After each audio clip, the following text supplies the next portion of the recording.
Et boum les gars, bienvenue au Shaker Show, le premier podcast court et efficace qui vous parle de toute l'actualité du CrossFit et de l'entraînement fonctionnel en général. Je m'appelle Elie, je suis ravi de vous retrouver et je suis accompagné de mon comparse que je vais lancer convenablement, tel Gimli dans Le Seigneur des Anneaux, le désormais célèbre Gauthier Hockey. Yep, salut Ellie, c'est cool d'être avec toi.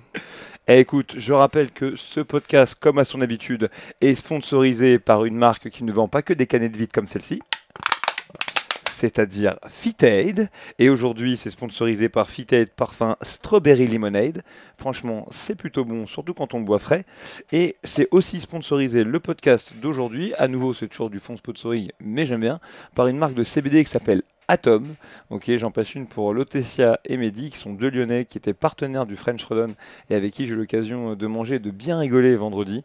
Ok, ils m'ont offert, ils sont hyper gentils, tout ce qui contient ou peut contenir de la CBD. Donc c'est cool. Donc si jamais tu veux des bonbons à la CBD, j'en ai. Si tu veux des crèmes à la CBD, j'en ai. Si tu veux des infusions à la CBD, j'en ai. Si tu veux de la... On devient des athlètes en fait. Il n'y a que si tu veux de la weed à la Ah, d'accord, CBD. J'en ai pas. Je leur ai quand même dit, c'est-à-dire si vous avez des amis qui sont dans la CBD, est-ce que ça les embête pas quand même de faire fortune dans le décaféiné? C'est un peu ça, ouais. C'est un peu ça. Ok, mais en tout cas, les produits sont hyper cool et donc c'est pour ça que je me permets d'en faire les sponsors officieux de cet épisode. Oh, c'est beau, c'est beau. Et c'est aussi ça, du coup, c'est grâce à ces sponsors officieux qu'on a des micros de casques de commentateurs de foot. Non, en toute transparence, c'est absolument pas le cas. Ok, je t'avoue, j'ai pété ma tirelire pour nous acheter des casques dignes de ce nom. Déjà parce que je trouve que c'est stylé, que le fait d'avoir fait le broadcast à nouveau du French Rodon, ça m'a donné envie d'avoir ce genre de casque. Et je dirais que c'est plutôt quand même la programmation qu'on fait toi et moi pour WIS Affiliate, ok, pour faire bouger des gens dans des salles affiliées CrossFit, qui permet de dégager un petit peu de sous. Ça, ouais. Exactement, pour acheter des casques. Tu peux dire que t'en avais marre. Tu peux dire que t'en avais marre que j'étais mon micro à 50 cm de ma bouche. Tu postillonnes tout le temps dessus. Eh oui. Donc on a des super micros. En plus, avec ton nez, t'as mis la mousse du micro, c'est relou. Et ça y est, ça commence.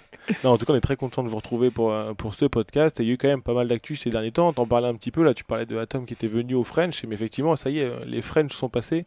Et on a bu pas mal de FitAid. Et c'était plutôt un bon week-end. Les French sont passés. Ouais, c'était vraiment un très bon week-end. Enfin, moi, c'était un week-end. Pour toi, t'es arrivé quand même plus tôt. T'as quand même peu de boulot. Ah oui, moi, ce que j'ai fait, c'est que j'ai travaillé à Manchester le samedi et le dimanche. J'ai pris l'avion de 5h du matin, direction Saint-Quentin en Yvelines. Et moi, mais j'étais loin d'être le seul, entouré par ceux qui sont vraiment le noyau dur de l'équipe. Donc j'en passe un petit coucou à Stéphane, Anil, Fabien, François, Yo-Yo, Fabrice et tous les autres qui se reconnaîtront. Bah voilà, tous ensemble, avec Julian notamment, on a passé toute la semaine à s'assurer que tout serait monté en... Oui, parce qu'il fallait réceptionner les camions, c'est ça? Oui, bah, c'est-à-dire que pour faire bouger 800 athlètes sur 3 jours, quand tu travailles avec des gens comme Rogue, ils sont sympas, ils te prêtent du matériel, mais il faut bien l'acheminer, c'est trois semi-remorques. Et 3 semi-remorques de camions. C'est pour ça que l'année prochaine, c'est les Bodyweight Rodon. Hein. Ne vous attendez pas à autre chose que ça. C'est exactement ça. Et donc, ok, 4 semi-remorques. C'est marrant, tu vois, je regardais le reportage des Games, des Inside en 2017, il parlait. Et il disait qu'en 2017, il y avait eu 45-35 tonnes pour acheminer le matériel que Dave avait envie pour jouer avec. Bah, ça me surprend pas, hein. C'est beaucoup d'infrastructures. Et là, je te dis, on parle que du matériel de Rogue, mais on ne parle pas des palettes de sol. INSEP aussi, tout ça. Exactement, on ne parle pas des ergomètres fournis par INSEP, on ne parle pas des tribunes. Ça aussi, c'était une grosse partie du chantier. Et puis ensuite, de toute l'infrastructure pour les partenaires qu'on remercie. Franchement, j'ai quand même une pensée spéciale pour notamment Northern Spirit et FitAid, hein, qui vraiment avec Rogue, ils sont vraiment cassé le dos fort pour nous aider à faire un bel event. Et surtout, notamment en ce qui concerne FitAid et Northern Spirit, ils ont vraiment pris soin de tous nos bénévoles, et ça c'est cool. Ils ont pu repartir avec des dots un peu sympas, ils ont pu être rafraîchis pendant 3 mois, et voilà. Et puis je remercie aussi Rogue pour avoir permis aux membres de mon équipe de build de faire et de défaire des sangles d'anneau pendant près de 8 heures. C'est vrai que le rack c'était impressionnant pour nous, avoir vécu un petit peu avoir vu un peu les dernières compétitions qui se sont faites, les grosses compétitions. Un rack de 20 places, quand ça se monte et que ça se met en place, c'est dingue.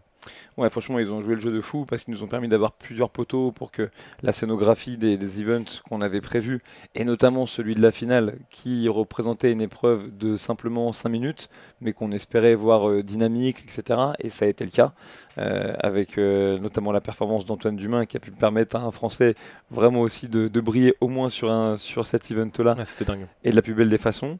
Et puis voilà, mais franchement, là, je rigole un petit peu au sujet de Rogue, mais ils ont été top. Et puis le fait qu'on ait pu, en tout cas pour ma part, aller un petit peu aux Pays-Bas et un petit peu à Londres pour se remettre un petit peu d'équerre sur les méthodologies de montage, etc. Bon, ça nous a quand même permis d'avancer vite, donc, sur cette année, donc c'était vraiment vraiment cool. Ouais, c'était très très cool. Et puis, ouais, pour ceux qui ont pas pu voir les lives, ils sont redisponibles sur YouTube, donc vous pouvez voir un peu à quoi ça ressemble. Mais il faut quand même se rendre compte qu'il y avait trois espaces de WOD qui bougeaient en même temps, donc c'était vraiment très cool. C'était le Disneyland du CrossFit pour nous, hein. Il y avait des athlètes à gauche, à droite, des fitted, on pouvait acheter autant des maniques, et il y avait plein de trucs. Ouais, franchement, je pense que c'était vraiment cool. On va démarrer là les réunions de façon pour préparer l'édition 2023, car le FTD 10, ok, aura bien lieu. Mais c'était honnêtement un super événement, plein de bonnes vibes. Je pense qu'on était tous très contents de reconnecter avec plein de gens de la communauté française et aussi de revoir des amis à nous qui venaient de l'étranger. Enfin, vraiment, c'était vraiment ouf à tout point de vue, aussi bien pour les spectateurs, les bénévoles que les athlètes. C'était vraiment cool. Alors, on a toujours des marges d'amélioration, c'est certain. Mais en tout cas, pour un retour à la compétition après 3 années, c'était vraiment assez extraordinaire. Et puis une nouvelle fois, je le dis, je le répète, le French est aussi un des événements où on pense, ou du moins on essaye de penser à l'expérience spectateur, avec la musique, avec les visuels, qui fait qu'on n'était pas à Saint-Quentin en Yvelines. Ok, on était à Saint-Quentin en Yvelines Beach, ok, c'est en Floride les gars, pendant ces quelques jours. Et donc, non, non, l'event en lui-même a envoyé du sale, et tu parlais des broadcasts. Franchement, allez les regarder. On a fait 10 000 vues jour sur les broadcasts qu'on a publiés quand c'était en direct. Mais je sais que ça ne veut pas dire grand-chose parce que c'est typiquement des choses dans les box qui sont mises sur les écrans et on coupe le son. Et franchement, des fois, je dis des blagues drôles dans le podcast. Donc, si vous pouvez les écouter a posteriori, ça me ferait bien plaisir. Donc, ouais, n'hésitez pas et regardez parce que, une nouvelle fois, rien n'est parfait. Mais en tout cas, sur ce qui concerne les élites, on avait les moyens financiers d'avoir un montage, une réal qui était cool. Et puis après, bah, pour revoir aussi les events de vos copains, copines, peu importe leur caté, vous pouvez le revoir. C'est juste effectivement pas du tout la même qualité de montage. Simplement parce qu'on a encore des moyens techniques et humains qui sont limités.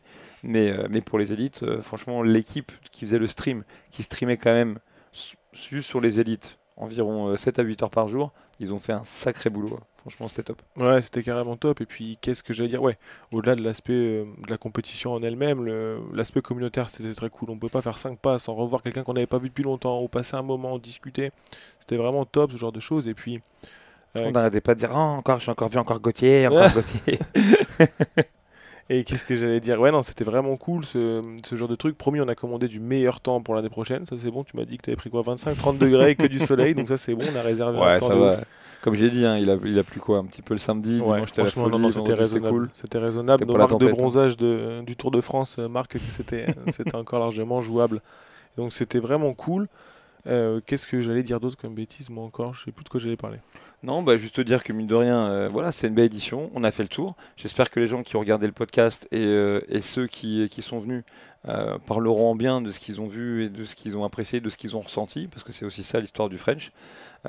Je remercie encore une fois les 300 bénévoles qui sont venus nous filer un coup de main, parce que ce soit les billes, les CAIR, les juges, ils ont vraiment fait un travail Ouais, de fou. évidemment, Je évidemment, ouais, c'est la pense première chose aussi à faire. vraiment que le French, en ce qui concerne le judging, sans une nouvelle fois que le judging soit parfait, parce que ça n'existe pas à partir du moment où il y a de l'humain, mais j'ai eu du retour quand même de pas mal d'athlètes, et notamment ceux qui étaient des élites individuelles, ok, qui étaient reconnaissants du fait que bon bah on a tout fait pour essayer de garder un niveau de standard une nouvelle fois qui était élevé. Donc il y a des gens qui se sont fait surprendre parce qu'ils se sont pris des no-reps auxquels ils ne s'attendaient pas.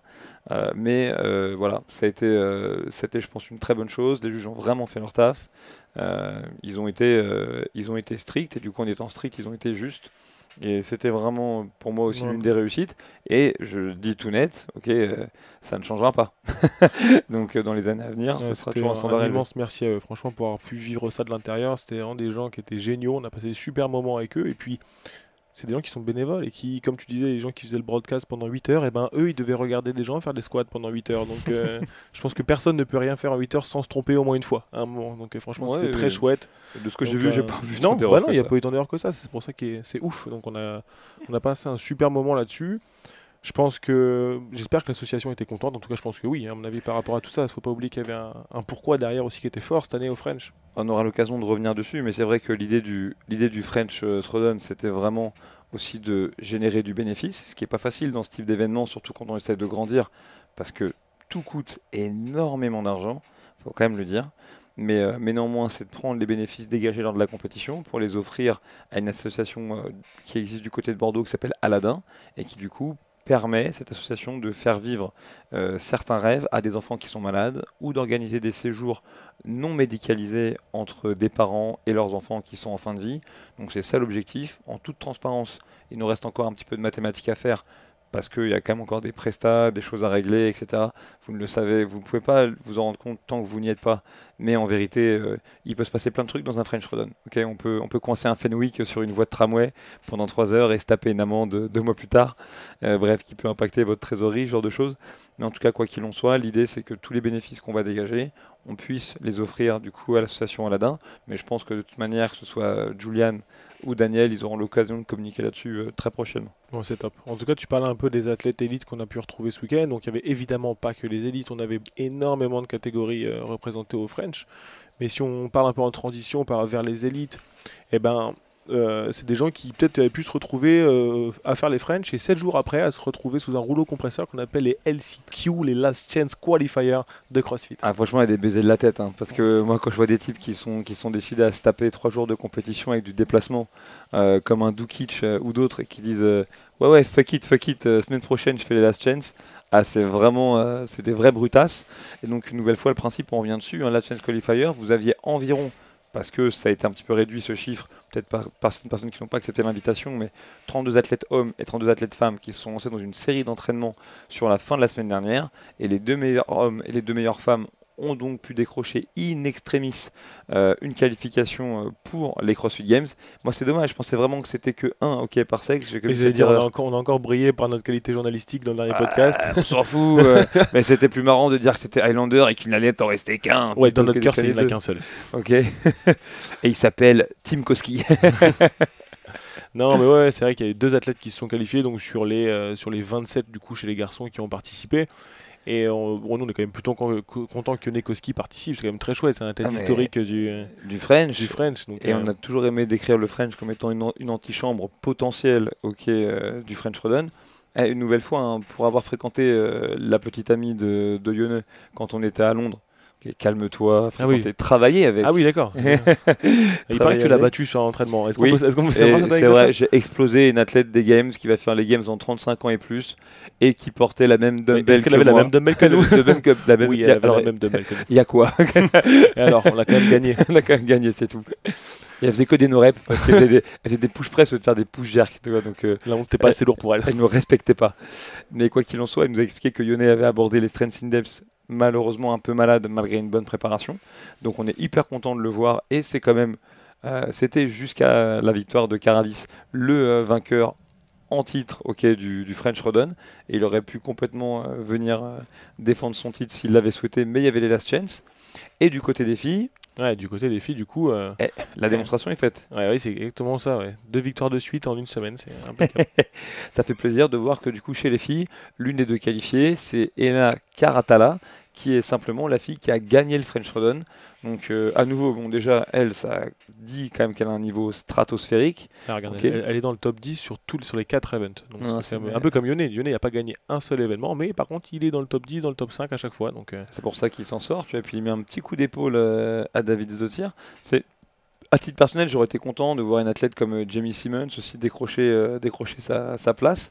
En tout cas, voilà, ce qui est cool, c'est de se dire que le French Rodon, une nouvelle fois, c'est vraiment un lieu où les gens qui performent sont vraiment très forts. Le niveau il est très relevé et on s'en rend compte très souvent, soit dans les games qui suivent, soit dans la saison compétitive qui suit. Donc c'est très très cool. Ouais, carrément, c'est très cool. Et puis pour revenir un peu sur ces last chance, du coup, comment ça se déroulait cette affaire-là? Bah, ils avaient quoi, vendredi jusque dimanche pour rentrer les 4 entraînements à suivre. Et c'était quand même 4 entraînements sacrément épicés, hein. Ouais, c'était lequel ton préféré, Gauthier? Parce que moi, il y en a un sur lequel j'ai bien accroché. Bah, franchement, celui que j'ai bien aimé, bah, quand même le thruster bar muscle up, il était quand même épicé celui-là, Je hein. suis assez Ouais, d'accord. celui-là, il était quand même pas mal, hein. Donc, ouais, pour rappel, c'est un entraînement où vous avez des quantités à remplir sur des fenêtres. En 2 minutes, je sais plus combien vous devez remplir de thruster. Et ensuite, vous devez faire le maximum de bar muscle up.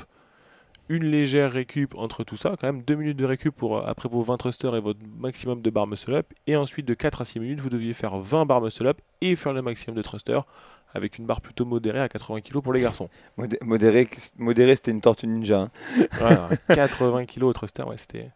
Donc ouais, celui était pas mal, mais franchement, ils étaient quand même tous pas mal. Le 2000 mètres rameur plus la marche sur les mains, c'est pas mal du tout non plus. Le dernier, il est épicé aussi, hein, avec les 100 burpees de box jump over, celui-là. Ouais, non, ça c'est contre ma religion. Non, ouais, 100 burpees box jump over, c'est un hero wood, hein. Après, de ce côté-là, il n'y a pas d'histoire. Par contre, les wall balls, c'est top. Bravo. J'adore les wall balls. En tout cas, voilà, maintenant du coup la liste est faite et petit scoop. Ok, Gogo et moi-même, Ah, on bon. fera le déplacement dans ce lieu saint qu'on appelle Madison, dans le Wisconsin. Et ça reste encore à confirmer à 100%, mais a priori, Mims et moi, on devrait s'occuper d'effectuer le broadcast en version française des épreuves des Games. Et entre les events qu'on sera en train de streamer et avec le support du reste de l'équipe, dont Gauthier, mais aussi des gens qui travaillent pour CrossFit France, on fera le maximum pour produire du contenu original, pour suivre les Français qui partent à Madison. Et on a quand même un paquet entre Ouais, les carrément. masters, les élites. Il y a vraiment, vraiment ce qu'il faut. Donc voilà, on ira courir après la brillance, on ira courir après Willy l'homme sapin, ok, et j'en passe. Et on espère pouvoir vous fournir un petit peu de contenu original si tout se passe bien et si on ne s'est pas plaqué à l'entrée par les mecs de la Sécu. Ouais, carrément. On se rappelle les dates, du coup, c'est quoi? C'est 2 août, 1er août jusqu'au. C'est la première semaine d'août, La donc première semaine d'août? je suis même pas sûr que le calendrier officiel soit sorti. Ok. Ça risque de démarrer le mardi et ça devrait durer. Logiquement, ils font mardi, mercredi, jeudi off, puis ensuite vendredi, samedi, dimanche. Voilà, pour permettre aux athlètes de s'enquiller un max au quai d'event dans la tronche. Mais une nouvelle fois, c'est à la discrétion d'Adrian Bosman désormais. C'est lui qui décidera s'il veut ajuster ou pas ce format. Donc, à nouveau, c'est une affaire à suivre. Ouais, attends, Moment qui était quoi? C'était le head judge avant, c'est ça, des games? C'était lui qui s'occupait un peu des juges? Ouais, il a été judge, mais ça fait en fait en vérité des années qu'il travaille avec Dave Castro sur la programmation et le déroulé des games, notamment également avec Justin Berg. Et si vous regardez le dernier documentaire qui sera bientôt disponible sur les plateformes francophones, qui s'appelle Next Gen, sur la dernière édition des CrossFit Games, vous allez voir que notamment Adrian Bosman, Todd Widman sont un peu plus visibles que les autres années. Croyez pas que ce soit en lien avec ce qui a pu arriver au niveau de la position de Dave Castro, bien au contraire. C'est lui qui, depuis plusieurs années, insiste pour qu'on les mette un peu plus en avant, parce que c'est vraiment des gens qui sont au centre de l'organisation au Cadet Games, au même titre que nous, pour l'organisation par exemple des French Rodon, en continuant à comparer ce qui est comparable.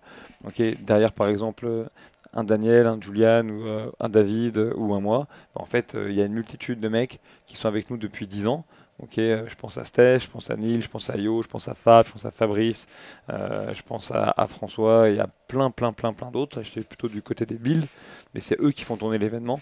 Et donc c'est la raison pour laquelle, si on veut raconter la vraie histoire, il faut bien se rendre compte que aussi bien en amont que le jour J, ceux qui fournissent la plus grosse partie du taf, c'est pas nécessairement les gens qu'on voit le plus. Ok, il est sorti ce truc-là, le reportage, non? Ah ouais, il est sorti, c'est Ethan Holroyd ok, qui le fait. Il est disponible sur iTunes aux États-Unis. Ah, Donc ok. peut-être si tu as un bon Oh, VPN, peut-être On a encore un sponsor? tu peux le regarder.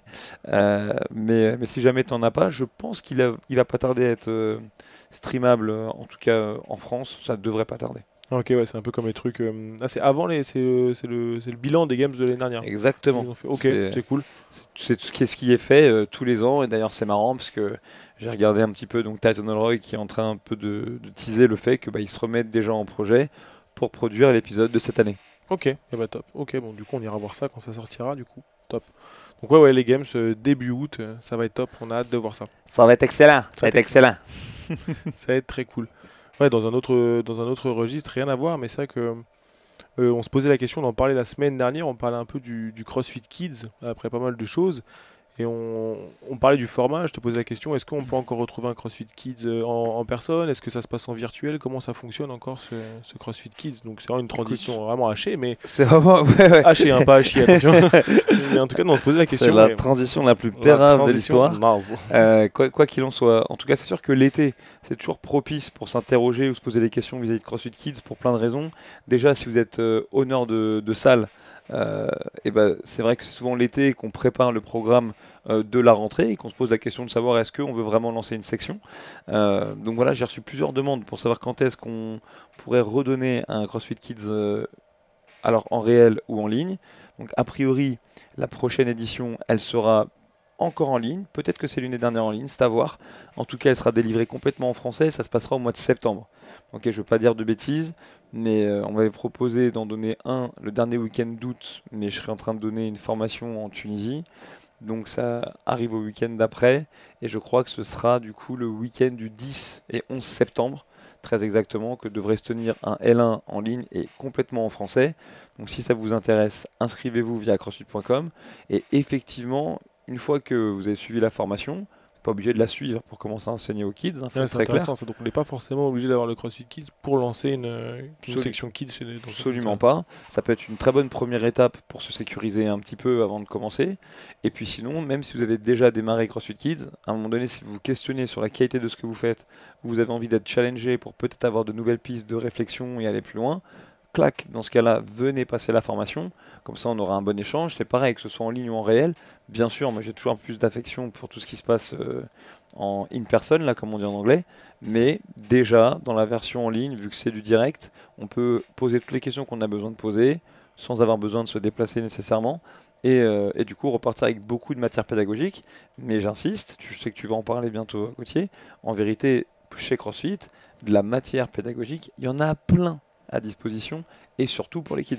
Ouais, il faut surtout qu'on se rappelle, c'est vrai que tout ce qui est CrossFit, bah, tout est gratuit. En fait, toutes nos ressources pédagogiques sont gratuites. Donc c'est ça qui est très chouette. Il ne faut pas hésiter à aller chercher sur CrossFit Archive, sur CrossFit Journal, sur CrossFit.com. On a toujours des articles vraiment cool à retrouver. Et même, je sais pas si c'est automatique l'inscription à la newsletter de CrossFit tous les jours ou Non, en général, quand tu navigues sur le site internet de CrossFit ou sur le site des Games, tu as un pop-up qui s'affiche pour t'inciter à t'inscrire à la newsletter. Je crois que ce qui est automatique, c'est le fait de recevoir la newsletter du professional coach. Ouais, pas le email of the day, il est pas, lui, il est Hein, pas automatique. lui, Bon, il est ça, pas je vous incite automatique. quand même fortement à aller voir s'il y a quand même des trucs vraiment cool tous les jours, des bonnes ressources, des bonnes vidéos là-dessus. Mais ouais, c'est vrai que pour le kids, donc ma question c'était donc là, t'as répondu déjà. Est-ce qu'il y a une différence entre le en ligne ou le comment dire ou le in person? Les deux sont cool. Donc, Bah, les deux sont cool, mais surtout pour l'instant, le in-person n'existe plus. Ouais, Ok, ouais, pour parler de choses très simples, parce que depuis qu'on est ressorti du Covid, tous autant qu'on est, l'équipe elle est un peu éclatée entre la Grande-Bretagne, la Russie, l'Italie, le Portugal et la France. Donc du coup, c'est assez compliqué pour nous de se réunir, sans compter qu'on travaille beaucoup pour CrossFit, ce qui est une très bonne chose. Mais pendant que je donne un level 1 ou un level 2, j'ai pas l'opportunité de donner un kids. Et à titre personnel, j'ai pas de visibilité sur le retour d'une formation en présentiel. ok. Je le souhaite, ok, mais je suis aussi à mon niveau un tout petit grain de poussière dans l'univers. Donc je fais ce que les dieux de la méthodologie disent. Et pour l'instant, ils disent on fait un cours en français en Ok. septembre. Et par rapport à tout ça, toi, t'as déjà donné un kids en ligne, c'est un truc que t'as déjà fait? Ah ouais, Est-ce que les gens qui se posent la question, est-ce que ça vaut le coup de souscrire et qu'est-ce que je fais? Qu'est-ce qui change entre le in person et le en ligne? franchement, La différence? il y a quand même beaucoup de choses qui changent entre le in-person et le en ligne. Mais des séminaires en ligne, moi j'en ai donné plus d'une quinzaine Ok. ok, pour CrossFit. Donc c'est challengeant parce que c'est que du direct et de la prise de parole, mais l'échange est très libre. Et du coup, en termes d'intangibles, ça fonctionne quand même très bien. Dans le sens où moi, par exemple, il y a des pauses qui sont prévues. Je vais rester devant mon écran avec mon café pour vraiment discuter avec les participants comme si j'étais en train vraiment de vivre quelque chose bah, en physique. Ensuite, c'est juste dans la constitution en fait des cours. Forcément, on utilise beaucoup plus l'outil vidéo, on utilise beaucoup plus un contenu pédagogique entre guillemets scripté en avance parce que on a des slides et des présentations qu'on fait passer versus le tableau blanc et des humains lorsqu'on est en réel. Par contre, si la formation CrossFit Kids devait revenir en réel, il faut vraiment la faire, même si on ne coache pas les enfants en vérité, parce que c'est vraiment un séminaire qui est à mi-chemin entre le L1 et le L2. Ouais, c'est ce que je Ok. me dis en fait. J'ai l'impression que la méthodologie, pour avoir vu une autre recommandation là-dessus, c'est une vidéo que j'ai vue dernièrement sur YouTube là, entre Nicole Christensen pardon, et Matt Evans, qui est Matt Evans, qui est un des coachs phares de la méthodologie Kids en CrossFit, qui était professeur des écoles, c'est ça? Il était professeur d'éducation physique chez les enfants. Exactement. C'est un joueur de rugby pro. Et donc, accessoirement. Tout va bien. Et donc, du coup, il discutait un petit peu cette méthodologie-là, et j'ai l'impression que les outils qu'on donne pour coacher un enfant, ils peuvent quand même être super utiles, même pour un adulte. Ah bah, ils sont complètement utiles pour un adulte, notamment dans la gestion de vos nouveaux pratiquants, ou aussi parfois pour être capable de davantage gérer votre groupe. Et puis aussi, une nouvelle fois, beaucoup des principes qu'on utilise avec les enfants s'appliquent aux adultes, juste avec une adaptation, parce qu'on n'est pas les mêmes types d'animaux. Donc voilà, et puis une nouvelle fois, là où c'est très puissant CrossFit Kids, c'est que dans CrossFit Kids, quand on peut le faire, on fait les démonstrations de mouvement directement avec des enfants et qu'on ne connaît pas.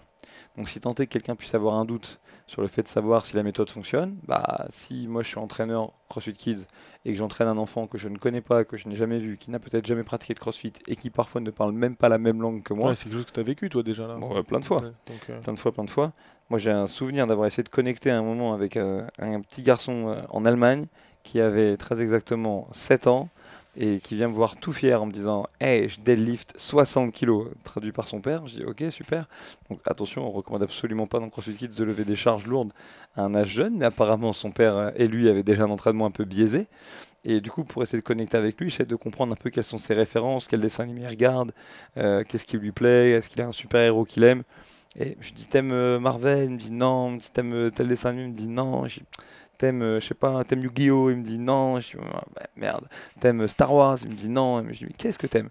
Le gamin, il a 7 ans, il me regarde, il me dit money. J'aime l'argent. Je lui dis, ok, d'accord, mon petit. C'est pour le argent. C'est pour le argent. et donc ouais, donc c'est très drôle. Ça, en plus, traduit de l'allemand à l'anglais par son paternel. Mais ouais, ça m'a fait marrer. Donc, en tout cas, c'est très cool et c'est vraiment un truc, moi, que je vais passer. Vraiment de manière très proche. Le Kids, c'est vraiment un truc qui m'intéresse beaucoup. Et puis, nous, on a eu la chance, du coup, au Louvre, d'avoir quand même un peu moins développé qu'à Louvre 2, qui eux sont quand même super en avance sur nous par rapport à ça aux Teens. Mais on a eu la chance d'avoir une super section Teens depuis 2 ans à CrossFit Louvre et CrossFit Louvre 3. Et on commence à avoir un groupe d'une quinzaine d'ados. Donc pendant 1 an, je fermais les yeux quand je les voyais faire des thrusters ou des squats et des deadlifts. Ça s'est plutôt bien passé, personne s'est blessé. Et maintenant, je commence à... Enfin, c'est des gens qui bougent bien. On a eu un de nos athlètes qui s'est qualifié au French. On en a d'autres qui ont fait leur premier mètre de marche sur les mains. Il y en a certains qui sont vraiment épanouis dans ce truc-là, qui se sont rencontrés, qui se sont fait une bande de potes véritablement. Donc nous, en tant qu'entraîneurs, c'est quand même des moments qui sont vachement précieux d'avoir un groupe de jeunes qui ont pris l'habitude de venir s'entraîner et qui viennent là 2 fois par semaine. Ils passent un bon moment, ils s'entraînent. Donc franchement, on y incite à ce truc-là. Et tu voulais parler, non, je crois, du curriculum de Kids? Ouais, carrément. Donc, dans la vidéo que je vous disais là avec Nicole Christensen et Matt Evans, ils parlent du curriculum des Kids et qui est en fait une ressource de ouf qui fait 269 pages, dans lequel vous allez retrouver simplement à partir de la page 15 des lesson plans complets pour toutes les tranches d'âge. Donc les kids, les preschool, les kids et les teens. Vous allez retrouver des plans de leçons entiers donc pour chacune de ces tranches d'âge avec les focus, les timelines, tout ce que vous pouvez enseigner. Donc là, vous avez quasiment, puisqu'on recommande quoi? C'est 2 cours de kids par semaine que tu fais sur les petits? Il n'y a pas vraiment de fréquence Pas vraiment de fréquence, surtout quand ils sont petits, mais je dirais que, objectivement, dans une box, quand on ouvre pour la première fois, les créneaux disponibles qu'on va avoir, ce sera souvent mercredi, vendredi, samedi. Donc très souvent, ça démarrera par 2 cours. Et pas de panique là-dessus. Si vous décidez de prendre ce chemin-là, 2 cours, c'est pas aussi bien que 3, mais c'est mieux que 1. Un cours, c'est pas aussi bien que 2, mais c'est mieux que 0. Donc en tout cas, tout ce que j'allais dire, c'est que selon le volume que vous allez choisir dans votre salle, vous avez 1 an de programmation complète avec des focus, des stimulus, des points de coaching, à quel moment faire quelque chose. Et surtout à la fin, il parle un moment de tous les jeux que vous pouvez retrouver chez les petits. Et tous les jeux sont expliqués avec des liens YouTube. Franchement, c'est une ressource de ouf. Donc si jamais vous avez déjà un programme de kids ou si vous souhaitez prendre un programme de kids, vous téléchargez ce document, il est entièrement gratuit. Je pense qu'avec notre maîtrise de la technologie, il sera dans les trucs du podcast. Je suis un malade, tu peux mettre un lien si vous voulez, un lien hypertexte. Donc, il y aura un lien hypertexte, donc franchement, c'est au top. Donc voilà, le message est passé là-dessus. Bon, nice. Dis-moi, avant de partir, j'ai vu que t'étais un fucking traître. T'étais un fucking traître parce que tu vas rôder sur ce site que vraiment je ne porte pas dans mon cœur qui s'appelle Morning Show Cup. Ok, mais néanmoins, ok, dans ce site composé de gens qui vendent du CrossFit sans avoir un échantillon sur eux, il y a quand même un truc cool. Il y a un article sur un truc que met en place Reebok pour la 2e année consécutive, c'est ça? Et ouais, les chaussures, si on a les chaussures, on gagne. Qu'est-ce que c'est que cette histoire? Et il paraît que si vous portez des Reebok vous gagnez, et que vous gagnez un événement aux Games, vous allez en contrepartie gagner de l'argent. Ouais, ils faisaient ça avant, tu touchais je crois 1000 $ quand tu gagnais un event. Bah là c'est quasiment pareil, c'est 12 000 $ en individuel si vous gagnez un ouais, event. quasiment pareil, C'est 12 quasiment. 000 $. C'est 12 fois plus. Tu vois, ça c'est du marketing agressif ça, tu vois. Porte mes chaussures, gagne un event, je te file de l'oseille. C'est agressif ça. Ouais, Rich Froning est un homme heureux. Tu sais ce qui serait encore plus agressif comme marketing?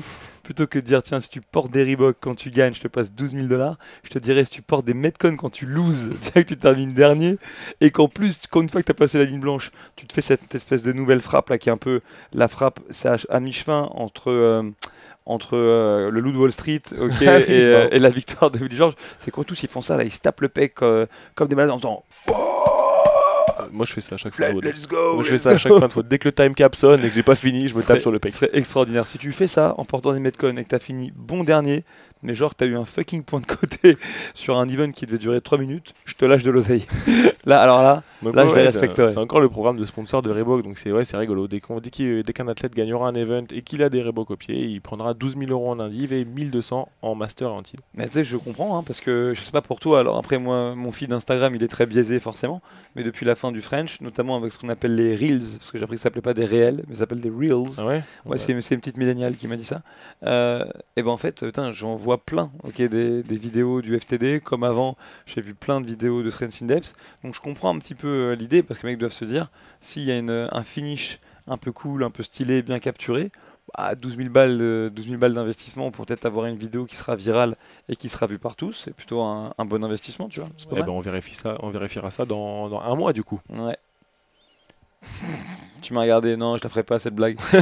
Mais rien qu'en la mentionnant, tu vois, ceux qui ont l'esprit tendu et qui écoutent le podcast ont peut-être compris déjà de quelle blague je peux bien parler, tu vois. Et ça, c'est puissant. Ouais. Ça, c'est très puissant. Cool. Si on est arrivé un petit peu à la fin de cet épisode, qu'est-ce que t'en penses, J'ai l'impression qu'on va se quitter là-dessus, à mon avis. Il faut, mais on pourrait quand même utiliser une petite recommandation, parce que là, on a parlé de plein de trucs, mais là où t'étais pas un traître, c'est que je t'ai aussi surpris en train d'écouter le boss du game, le GOAT absolu. Donc ce serait quoi ta recommandation? Si vous comprenez un tout petit peu l'anglais, je pense qu'on peut même le mettre en mode traduit, avec les commentaires traduits, je sais pas si ça marche là-dessus, mais vous pouvez voir qu'est-ce que fait Dave Castro de sa semaine. Et il vous explique chaque semaine de ce qu'il a fait, est-ce qu'il a visité des affiliés, est-ce qu'il a tiré sur des cibles, est-ce qu'il a visité des affiliés en tirant sur des cibles, est-ce qu'il s'est entraîné, est-ce qu'il a fait des marches de 50 km. Donc plus sérieusement, vous avez des vidéos récapitulatives il vous explique un peu de là où il en est, de ce qu'il a fait par rapport à sa semaine, par rapport aux affiliés, par rapport à son job actuel au sein de CrossFit. Donc c'est plutôt cool si vous voulez vous tenir à la source d'actualité la plus proche de ce qui se fait en termes de CrossFit. Ce que dit Dave Castro, c'est quand même pas mal. Salut, je m'appelle Robert. Lundi, j'ai été m'entraîner, j'ai fait un WOD à 60 kg. Pourquoi on fait pas ça, un weekly review Je me suis fait un tour de rein, du coup, j'étais voir mon Toubib qui est un peu conciliant, il m'a posé une semaine d'arrêt et depuis, je me poignarde fort toute la sainte journée. On devrait faire ça, des weekly reviews de nos semaines. Faut faire des trucs, faut être des gens intéressants, faut que ta vie soit une aventure pour faire une weekly review, mon gars. Bon, le WOD de lundi, je l'ai pas fini. Ce serait génial. Je voulais faire des snatchs en quick single. Il y a un mec qui m'arrive à la hanche qui m'a dit vas-y on fait touch and go. J'étais égaré. Ça pourrait être pas mal. En tout cas, c'est sur la chaîne YouTube de Dave Castro, ça s'appelle les Weekly Reviews, ça dure 10 minutes. Si vous voulez mieux comprendre quel est le nouveau rôle de Dave au sein de la communauté CrossFit, et aussi entendre quand même pas mal de messages inspirants de ce mec-là, qui est quand même l'un des GOAT de la méthodologie et qui est là depuis le jour 1, et bah ça se passe sur YouTube. On vous mettra aussi la vidéo en lien ou en description du podcast. Top. On se revoit bientôt. On se revoit bientôt, toujours avec nos casques de broadcaster. On espère que ça vous donnera aussi une meilleure écoute. À tout bientôt. Ciao. Ciao les gars.